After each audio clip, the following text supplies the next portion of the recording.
I'm Keith Pierce. Welcome to Save Our Towns, a series designed to guide and inspire those working hard in Appalachia to build strong communities. In this episode, we visit Galax in the Twin Counties region, where Whitney Bonham reports on what leaders have done right. Then we bring back Mayor Kyle Fletcher, whose town we're following, to hear about tourism. After that, a quick tip from an expert, followed by a short Virginia Tech interview. And 3 questions for Mayor. First, this story from Whitney Bonham on how our region's leaders created a winning blueprint. The landscape of the Twin Counties region that encompasses Carroll and Grayson counties and the city of Galax is absolutely breathtaking. But the beauty of this region masks many of the hard economic challenges which have occurred here as traditional furniture and textile industries took a nosedive beginning in the mid-1990s. In Galax, CEO John Bassett has been battling competition from cheap imports for years, while staying committed to a strong domestic manufacturing presence. Meanwhile, the region's public and nonprofit agencies banded with business leaders to take steps to encourage new businesses and create a thriving economy. And here's why the Twin Counties is such a great example. They've done 3 things right. First, they found innovative ways to bolster existing businesses. One of those businesses is the Virginia Produce Company. The leaders began a farmers market in 1992. The produce company grew from that market, helping link farmers to markets in Charlotte.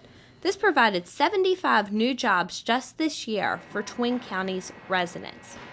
Second, they launched hundreds of startups through the Crossroads Institute. Crossroads provided expert services, creating one of the best business incubators in the state. Over 10 years, 137 businesses secured more than $40 million in capital, leading to the retention of at least 600 jobs and creation of 1,000 jobs despite the poor economy. Third, they brought state-of-the-art training to their community college.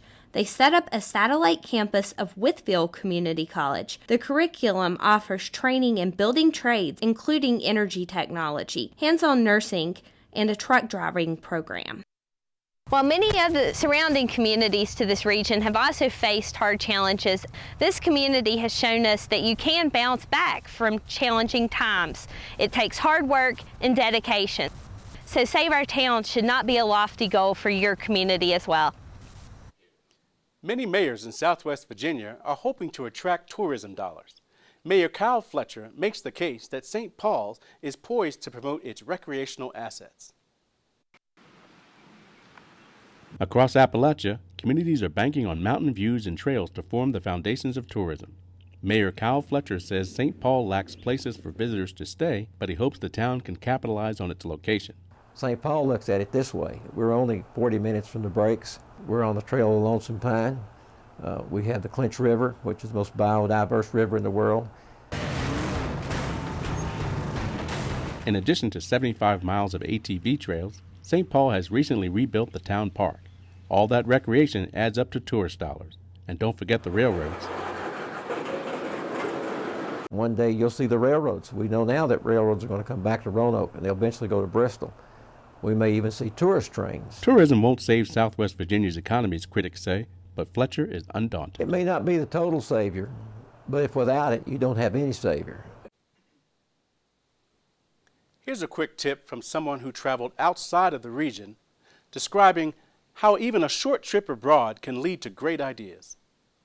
Broadening your horizon actually makes it more real whenever you end up seeing a larger opportunity that you can end up bringing back into your community. Then you've actually achieved something that most communities cannot do.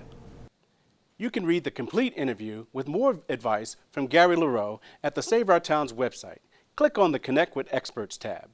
Now, my colleague Andrea Brunet interviews Laura Browning of Virginia Tech's Community Design Assistance Center. With the help of students studying landscape architecture, Browning carried out projects along the Clinch River. Laura, rivers are a big part of this region's beauty, and it kind of surprises me to think that you have to do something to a river, but of course you need access points or trails or even campgrounds. How were Virginia Tech students involved in this project? Well, the students were involved, I would say, in every portion of the project. They came up with the river access point guidelines, which were just a series of general recommendations for access points along the Clinch River. And then they did a site-specific design in the town of Cleveland, and then looked broader, didn't want to look at the access point as a vacuum, but looked beyond that to how the access point connected to the downtown and to other amenities that tourists would be interested in. You mentioned Cleveland. Talk about the campground you and the students designed. What's special about it? Well, the campground, I guess to begin with, in looking at tourism, you want to think, how are you going to get people to stay there? So the campground is on a formal elementary school site, and it has a universal access design, so it can incorporate RVs, tent camping. And then we also wanted to add a few cabins in case people were taking multiple day float trips down the river and didn't want to be carrying a lot of things. In addition, we looked at making it a flexible space, so having it as a meeting room and a conference center as well.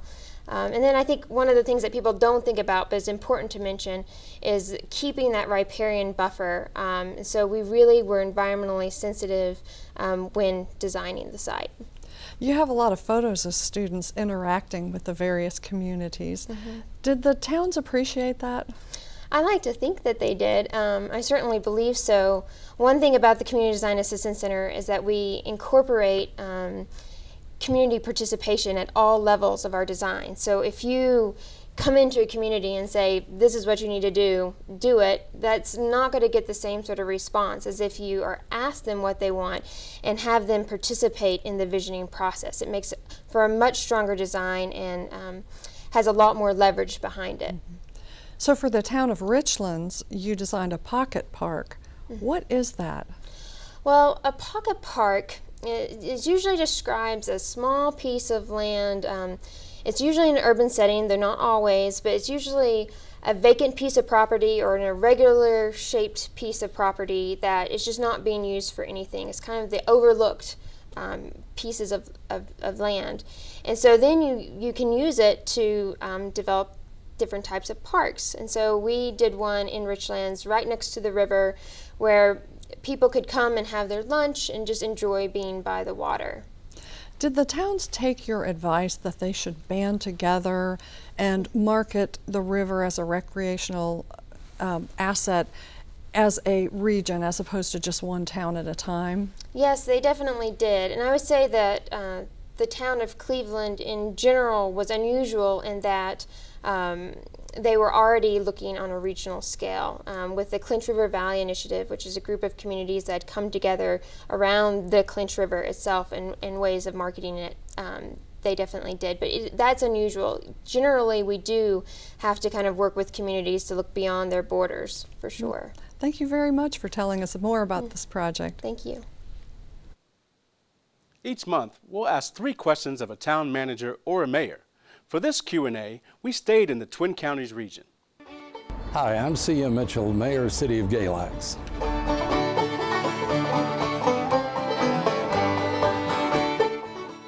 Mountain music.